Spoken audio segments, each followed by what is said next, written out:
Assalamualaikum, halo, bertemu lagi dengan saya Indra Hafizah. Di sini saya akan melakukan kegiatan praktikum IPA di SD mengenai struktur sistem pencernaan. Alat dan bahan yang saya gunakan di sini yaitu alat peraga sistem pencernaan dan buku. Tujuan praktikum kali ini yaitu untuk mengurutkan bagian-bagian dari sistem pencernaan. Sistem pencernaan adalah kumpulan organ dan juga struktur yang bekerja sama untuk memproses makanan, menyerap nutrisi, serta mengeluarkan zat sisa dari tubuh. Proses ini dimulai dari mulut, di mana makanan dikunyah dan bercampur dengan enzim dalam air liur, lalu lanjut ke kerongkongan, lambung, usus halus, serta usus besar. Berikut ini gambar organ pencernaan agar lebih jelas.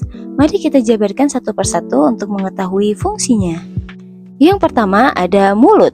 Mulut adalah bagian awal dari saluran pencernaan pada manusia dan hewan, yang berfungsi untuk mengunyah makanan, berbicara, serta juga sebagai tempat masuknya udara saat bernafas. Di dalam mulut terdapat gigi dan lidah.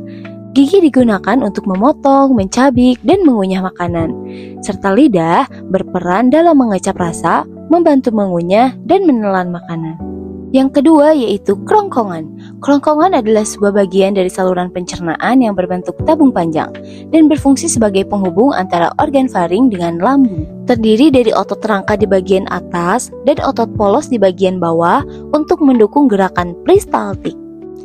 Yang ketiga yaitu lambung. Lambung adalah organ berbentuk kantung yang merupakan bagian dari sistem pencernaan manusia. Lambung berfungsi sebagai tempat mencerna makanan secara mekanik dan juga secara kimiawi. Di dalam lambung terdapat fundus dan pilorus. Fundus berfungsi sebagai tempat menyimpan udara atau juga gas yang tertelan bersama makanan. Sedangkan pilorus berfungsi untuk mengatur aliran chyme dari lambung ke usus halus melalui sphincter pilarus. Selanjutnya yaitu usus halus. Usus halus adalah bagian dari sistem pencernaan manusia yang berupa saluran panjang berbentuk tabung yang terletak di antara lambung dan usus besar. Usus ini berfungsi untuk mencerna makanan.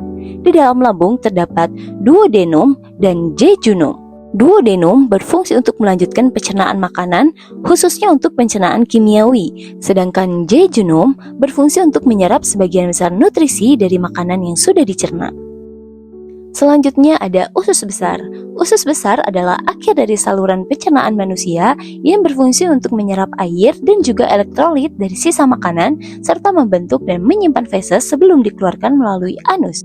Di dalam usus besar terdapat kolon. Kolon berfungsi untuk melanjutkan pencernaan makanan, khususnya untuk pencernaan kimiawi. Selanjutnya yaitu rektum. Rektum adalah bagian akhir dari usus besar yang menghubungkan kolon sigmoid dengan anus. Rektum berfungsi sebagai tempat penyimpanan sementara feses sebelum dikeluarkan melalui anus. Selanjutnya yang terakhir yaitu anus.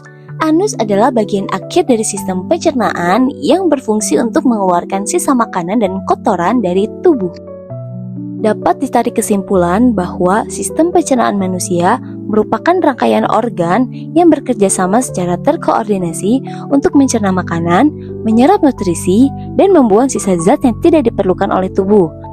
Proses ini dimulai dari mulut, dilanjut ke kerongkongan, lambung, usus halus, usus besar, rektum, hingga anus dengan bantuan enzim dan cairan pencernaan. Sekian penjelasan dari saya. Wassalamualaikum warahmatullahi wabarakatuh.